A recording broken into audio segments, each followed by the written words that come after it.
Thanks, Aramalka. So nice to have that introduction. I get many introductions. I don't often get that introduction. So that was really nice. And welcome everybody. And I'm so happy that everybody's smiling. That's already a good start.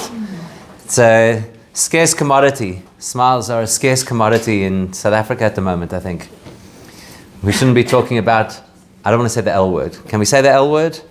I was listening how many people mentioned the word already in the time that you were here. No, right? I think it's probably fair to say almost every person mentioned the word. And the direct result is I think we actually should be talking about smile shedding. Because that's what's happening. People have lost their mojo. They've kind of lost their joie de vivre. And you'll end up almost, I feel like we almost have two types of people left in this country. The people who constantly feel like South Africans have felt for the last, I don't know how long as I can remember, from a little child when I was 3 years old and my cousins emigrated. So the one type of person is a person who's still thinking that they should be making plans. And the other person who says, I'll never be able to make plans, so I'm going to be miserable for the rest of my life. Those are basically, I think, the two people left in South Africa. So what I wanted to try and do together today is to talk about this. You know, is it possible? Can you actually be happy? More than that. Can you live a happy life? More than that. Do you think it's actually possible to live your best life when your country is in crisis? That's what we're going to speak about today. And I'm first going to tell you what I'm not going to do. Then we're going to talk a little bit about some ideological or philosophical perspectives. And then somewhere along the way, just a little bit of a personal perspective, which I think sometimes sheds light on things that are going on around us. So here's what I'm not going to do. I'm not going to spend this morning telling you the horror stories of the people who left. So I won't tell you about the person who was in my office last week from Sydney who's just lost their house of 17 years because they've had 7 interest rate hikes in 6 months and they can no longer afford their property. I'm not going to tell you about the fellow who came to see me a month ago from Canada and he's now looking to invest back in South Africa because he's so afraid of the great insurgence of Venezuelans and Syrians who are potentially going to threaten the whole stability of where they live in Toronto.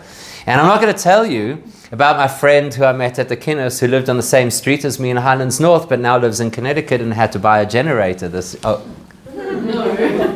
had to buy a generator this summer because they had no power for such an extended period of time. So we could do this, we could play this game, and I could keep doing it, and I'm sure you are familiar with people as well. But it doesn't necessarily help us to know that other people have tsuris, because you know what they say, communal tsuris is foolish comfort. That's a teaching in Judaism. Communal tsuris is foolish comfort. So what if other people have bad things? That doesn't make my life better. So that's why we're not going to go down that route. Instead, I'd like to take a completely different perspective on what we're living through right now. And before I get to that perspective, let me throw in for a second the personal side of things, because it's colored my views on pretty much everything, as you are all very familiar over the last now 5 years. You see, we live with the illusion that if we have problems, there are problems we can emigrate from. That's what we believe. And then we have friends who emigrate from those problems, and they spend a lot of time telling us about how it's the best decision they ever made because they were able to emigrate from their problems. What happens, and it happens to all of us, it's just a matter of degree, when you land up with a problem in your life that you can't emigrate from. So for example, much as I would try, or if I could try, I can't emigrate from Shayna. So it doesn't help now to say, well, in other parts of the world, people have a better life, because wherever I'm going to go, she's coming with. So that forces a person to have to think that there's got to be another way of living, which isn't just to say, well, if X happens, then I'll be happy. There has to be another way of living. Because otherwise we work ourselves into this not just a frenzy in the now, but we work ourselves into a perspective and a philosophy that, like it or not, our children pick up from us, and they also then live going forward thinking, well, what if there's a problem? I might need to move on. So one of the most compelling reasons that people give us for why they have to move somewhere else is for their children. But they don't recognize the fact that subliminally they are busy feeding their children a narrative which says, well, one day you're actually not going to live with us because we've taught you that if the going gets tough, you've got to move somewhere else. So a far healthier way to work through things is to recognize, and this is the first philosophical principle we're going to look at today, to recognize that the things that are happening in my life are not necessarily of my choice. That doesn't necessarily mean that they're bad things for me. So one of the big shifts is to be able to say there's tough stuff happening and even when there's tough stuff happening, I could still live my best life. That's where we have to get our thinking. This is regardless of where we live in the world and what's going on in the world. It's a fundamental part of personal growth. It's to reach a point which says there will always, and we can highlight and underline and bold that word, always be elements of our life that we cannot control, that will always generate a certain amount of stress. And the key in life is not to escape it, but the key is to live our best life with it. So I'll give you a little interesting illustration. And I don't remember the man's name offhand, but just the other day I heard about this New York Times journalist who did a very interesting study in New York, obviously. New York Times journalists, you know how New York works. They understand that there's New York and the rest of the world. So his study was done in New York, and what he did was it was a study about happiness in geriatrics. So he interviewed 6 different people in their 80s, living in different places in New York. Interestingly enough, 2 of them were Jewish. And he followed them. He followed them around for 2 years. And he came out and wrote a book based on this with the most intriguing findings, which was that as they reached those incredible disappointments of older age, like loss of a spouse, physical disability, memory challenges, children moving away, etc., they all reported that their happiest phase of life was their 70s and 80s. Isn't that interesting? Because all of us kind of are worried about what's going to happen at that stage of life when our physical abilities start to degenerate or when the people who we love are no longer with us. And we all fear that, right? And it's a fascinating study of how these people reported that that was actually the happiest time, the happiest phase of their life. And there are a whole lot of reasons, and obviously each person presented different perspectives. But what's common to all of them and what generated their happiness across the board was the fact that they knew you could live your happiest life with the challenges, because they also knew those challenges were now inescapable. We still live in the illusion that we live with escapable challenges, and so that's why we believe that the happiness lies somewhere else, and if we escape to that place, then we'll be happy. And all we do then is we just generate this never-ending cycle of the pursuit of some yellow brick road that's not going to lead us anywhere. So that's just like a formulating principle. But really what I want to do over here is I'm going to suggest something which is radical, really radical. Perhaps you'll argue that it can't be proven, and that's fine. But I just want to put it out there, because when a person recognizes that the stuff that's going on in my life that is really tough is not there to break me, but is actually there to build me, that's when the magic happens. So for example, yesterday, we were talking about the fact that if you really analyze it, it seems quite strange that Hashem would have selected Moses, a person with a serious speech impediment, and give him the job that required eloquence. Go speak to the king of Egypt. And when he's presented with it, every one of us could think, poor man, he's given a challenge that's impossible. But actually, in retrospect, of course, 40 years down the line, when he looks back at his life, what's the best thing that ever happened to Moshe is being forced to go speak to Pharaoh, even though he can't speak. And that is a template for us. The Torah doesn't tell us these stories just for interest's sake. That's a template for us, that the things that appear to be the most challenging things in our lives unless it's a direct, God forbid, threat to life, obviously. But the things that appear to be the greatest challenges to us in our lives, one day when we have the benefit of hindsight, we, please God, look back at them and say, that was the best thing that ever happened to me. So here's where we're going to go a little bit radical, okay? So I know I said I wasn't going to do it, but I am going to use the word just for context, not because I want to moan and whatever, but we're going to use the word. What is the single most upsetting thing of our lives right now? Is load shedding. It's all everybody talks about all the time, wherever you go. It's incessant, it's inescapable. And everybody's moaning and groaning about the fact that A, it should never have happened, and they made us promises, and this one got up and said that it's a thing of the past, and that one got up and said it's a thing of the past. So it's completely overtaken our lives. For practical reasons as well, of course, right? You're planning things, you say, will we have electricity? And then you plan the thing, and then guess what happens? They change the stage. And you thought that you had everything. I mean, that never ever happened ever before in history, that people planned something, and then something might have changed which would affect it. I mean, like rain. Before load shedding, there was never such a thing that could upset plans that you had made in advance. This is a unique thing to South Africa. It doesn't exist elsewhere in the world. Right? So this is one of the most pervasive things in our lives. Now, looking around the room, I also know that there's another subject which plays on many people's minds, and that is, what's going to happen to my kids? Because we've got kids who are already at that age where they're at varsity or they're headed towards varsity and whatever. What's going to happen? Because it's impossible. They're the wrong color, right? They're the wrong demographic. They're never going to get a job in corporate South Africa ever, right? Let's be honest. That's what people are always saying. They're never going to get a job in corporate South Africa. It's not going to happen.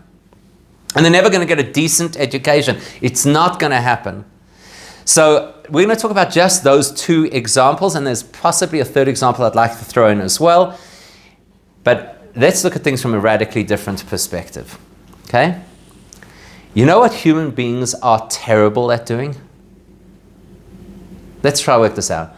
What are human beings terrible at doing? Seeing the positive. I don't know, there's some human beings who are very good at seeing the positive.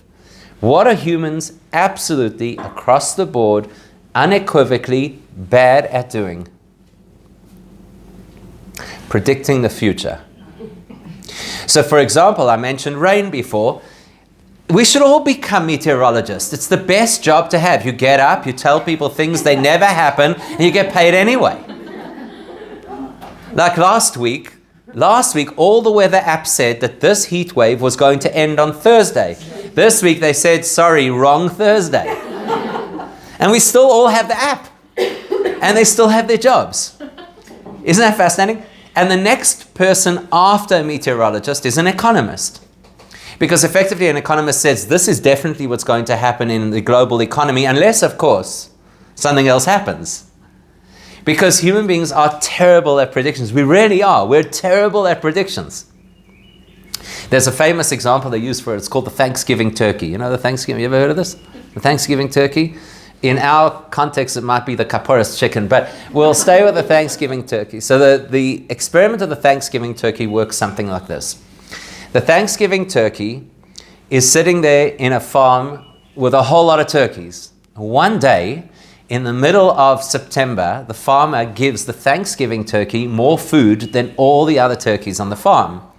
So the Thanksgiving turkey now thinks, wow, the farmer obviously likes me. He's giving me more food. The next day, he gets more food again. That reinforces his belief that he is the favorite turkey. By the end of the week, he is absolutely convinced that he is the farmer's favorite turkey.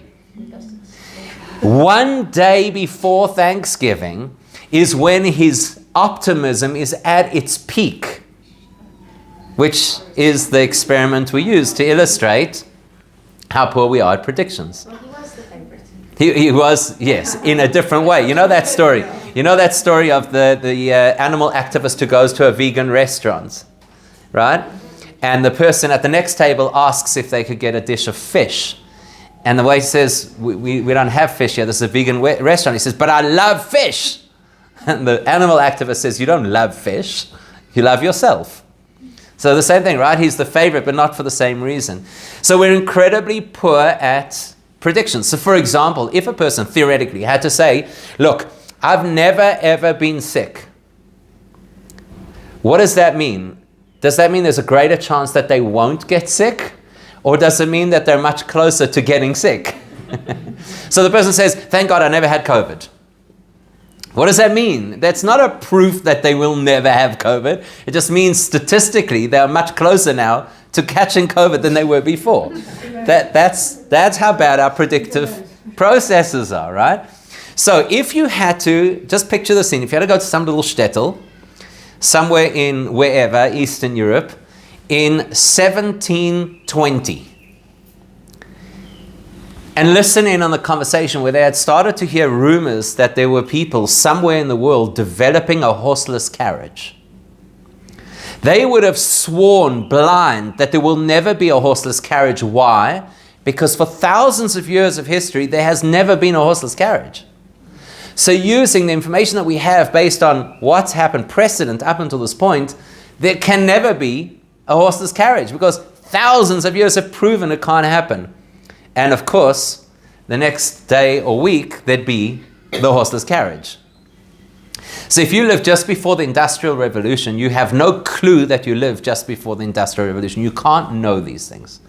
When the first symptoms start to show, you still can't imagine what it's going to mean. Okay, so the first locomotive comes into town. Nobody can extrapolate what that actually means. Let me ask you a personal question. What was the first computer you ever used? A Commodore. Commodore 64, yes? The Commodore 64, which you put in a cassette tape. That's how you loaded the program onto the computer, was a cassette tape. Now, what does the 64 stand for in Commodore 64? 64 kilobytes of memory. If somebody sends you today a photo that is 64 kilobytes of memory, you'll say, why is this so blurred? One photo. Your average photo today is over 1 gig of memory. A good quality photo. That was 64 kilobytes. So when computers first arrived, we all could acknowledge that something great was going to happen here. There would be computers. I remember as a child knowing that computers, the real computers, filled the room. Yeah. Right?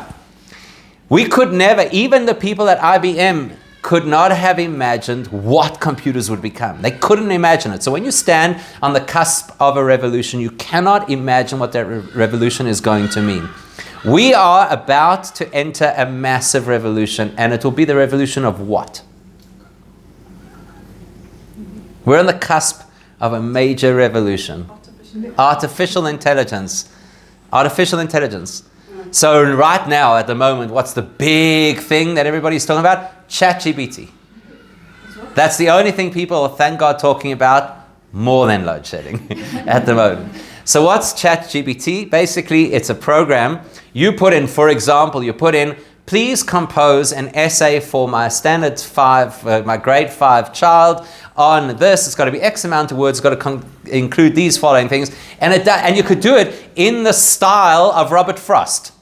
And there you go. You'll have this magnificent poem about your science project. And if you don't like it, you just press regenerate and it redoes it for you differently. And it takes seconds. Now, the significance of AI is that right now we're just on the cusp, right? This is the Commodore 64 that we're seeing right now. What's about to happen with AI, what about to happen means in the next, 5 years or something like that, it will become so pervasive that half, maybe more, of the subjects that our kids are going to university to study will be replaced by AI. So we're worried that we, in this little country, are not going to get our kids to have the right degrees to get into the corporate world. At least we know there's a problem. The rest of the world is sending their kids to Harvard to get degrees in jobs that won't exist by the time they exit Harvard because of the rate of the development of AI. Who would have thought that living in backwater South Africa, we may potentially be being prepared, or we may be being prepared better for the revolution that's coming than the rest of the world because they're still living with old thinking. Old thinking says that there's still a value to a copywriter or a bookkeeper or possibly an engineer. Imagine being rid of human error. You've got an AI engineer that gets it absolutely perfect every time. No structural issues. Or, people are not going to like me saying this, the AI interior decorator that just puts out so many options with so many nuances in seconds and gets all the pricing that the human being is like, come on, you've got to get with the program, you've got to catch up. Or a diagnostician. There'll be an AI implant that every one of us will get at some point in time. They'll go into our body, will constantly assess what's going on inside. Doctors will no longer need to diagnose or perform surgeries for that matter. Don't worry, you'll still have a job because doctors will always be necessary to hold somebody's hand through a medical process.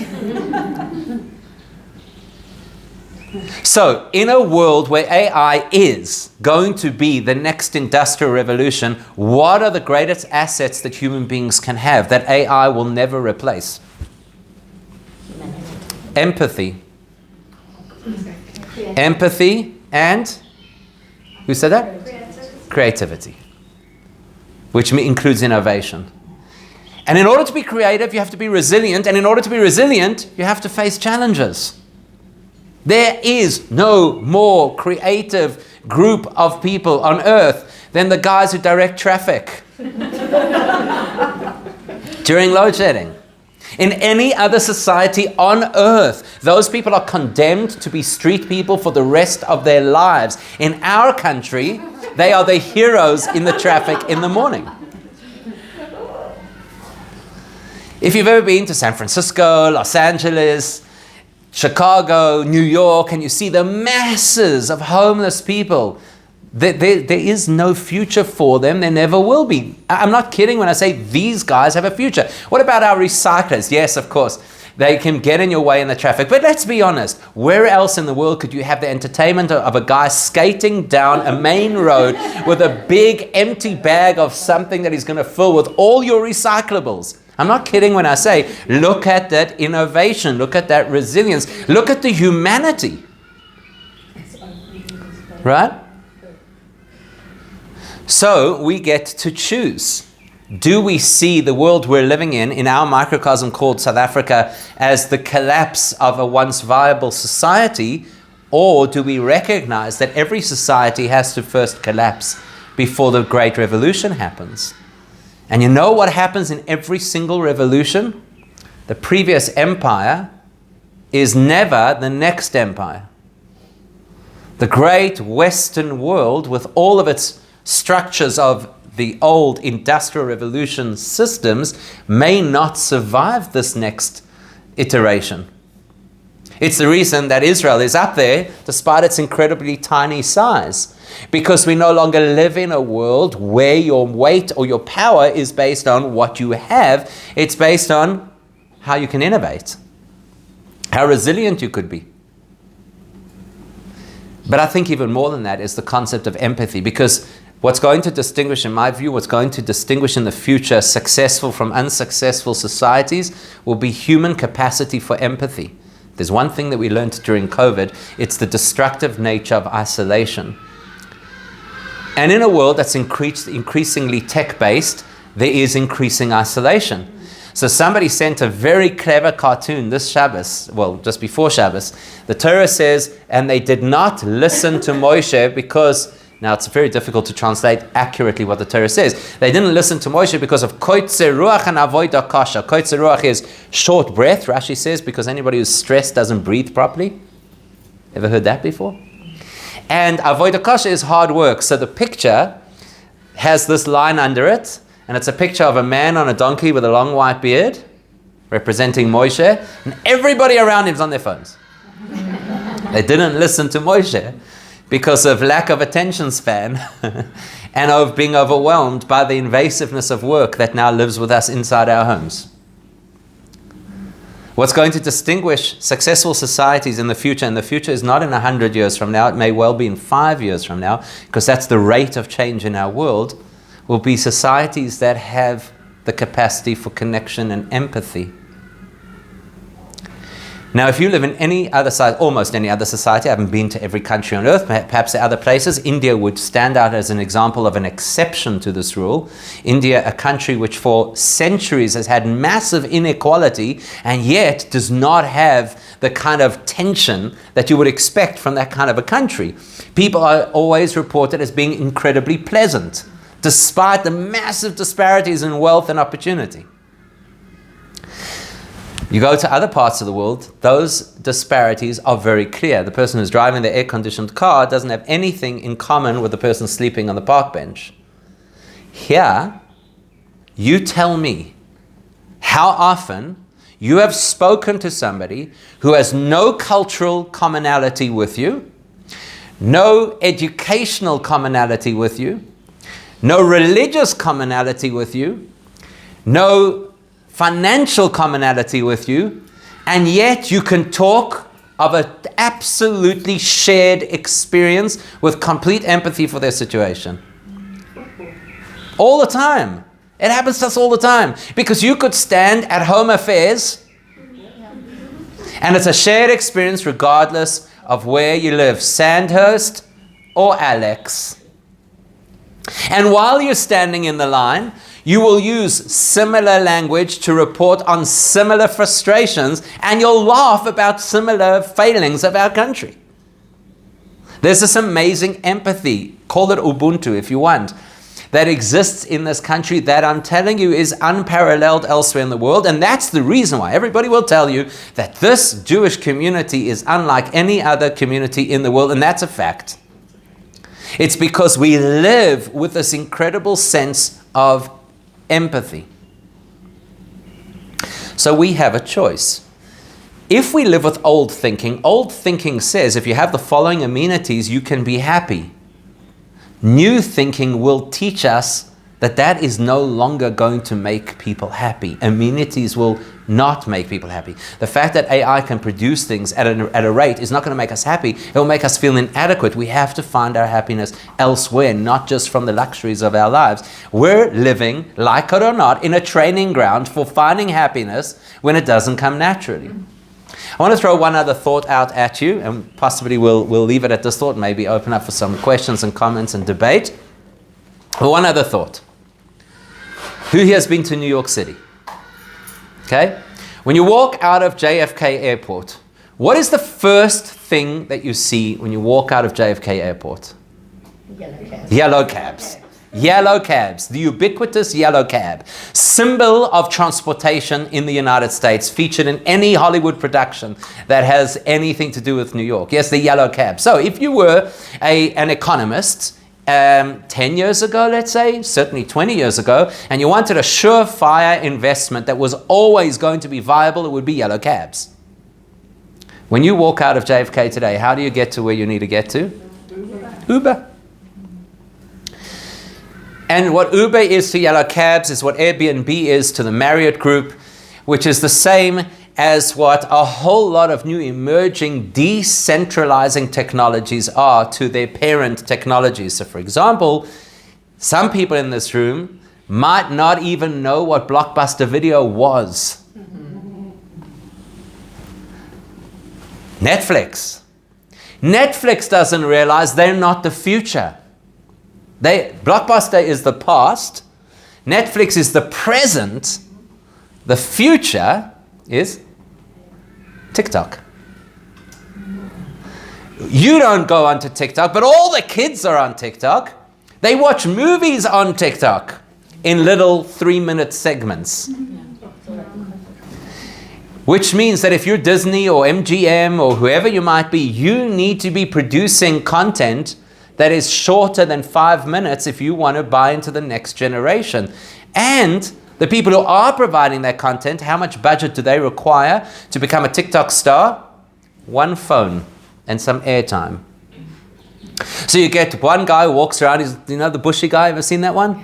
The bushy hair guy who wears a hood and he goes in and pretends like he's stealing, he's from Cape Town. He pretends like he's going to steal somebody's phone or whatever the case is, and then he pops off his hood and he starts dancing with them. Millions of followers! Costs him nothing. The decentralization of historically centralized sources of economy is where the world is going. Uber, Airbnb, TikTok, and so on. Now I want to propose to you, who says that that is not the future of the generation of electricity? In other words, why were there power utilities historically? Why? Only one reason. Because the only people who could afford the infrastructure to generate power were governments who could gather that money from taxing their people and charging them for their electricity. That's the only reason why there have to be centralized power utilities. We are now living on the cusp of a time where that is no longer the case. Raise your hand if you have an inverter. Raise your hand if you have solar power. If you have solar power with an inverter, what you've effectively done is you've created the opportunity to generate your own power with an infinite power source called the sun. Living in South Africa, try that in England. Ain't gonna go down so well. But we are blessed in this country to have whatever it is, 320 sunny days a year or something like that. We might well be the future of what power looks like globally. It's green energy. It's affordable, because solar was not affordable 5 years ago. Very few people could afford a solar thing in their own house. The batteries of your inverters weren't viable 5 years ago. Now you all have lithium batteries and it works. Who's to say we're the failure? Listen, I'm not giving credit to the guys who got us into this mess for doing this. But we may well be the model of a future of how power generation is supposed to look like in a new world, where there are clusters of self-generated power. So you either run for your life because this country can't do what people have done, like the Thanksgiving turkey, for hundreds of years. That's how power always was for hundreds of years. Must be right. Or you could say, actually, it's no longer viable. The future lies outside of power utilities, and we're the pioneers. So to summarize everything really that we're speaking about this morning, I think it boils down to a few factors. The one is the realization that any person who believes they can emigrate from their problems learns that there are always fresh ones. I always joke that when you are involved in a community, if there's a particularly difficult person in the community who makes everybody's life really uncomfortable, the day they leave the community, they will be replaced by a clone. That is the rule of communities. And it's not altogether different in life. The moment we resolve a particular issue in life and we think now we're free and life will be good, we can be assured there'll be another challenge that comes up. So the belief that we can run elsewhere and thereby live happy is false. We live happy when we work and make a choice to live happy. And when we make that choice, then it's possible to live our best life wherever we are, as Viktor Frankl did in a concentration camp. We can get our heads into a totally different place by acknowledging that historical data about how the world should work is not necessarily relevant to how the world will soon work. And so we can embrace opportunities, particularly the opportunities to develop resilience and to be innovative and to live in a society that empathizes because of shared challenges that could make us all the best positioned for a massive revolution that's coming to our world, which any thinking person has to be able to see is coming. And that way we could actually say, wow, I live my best life.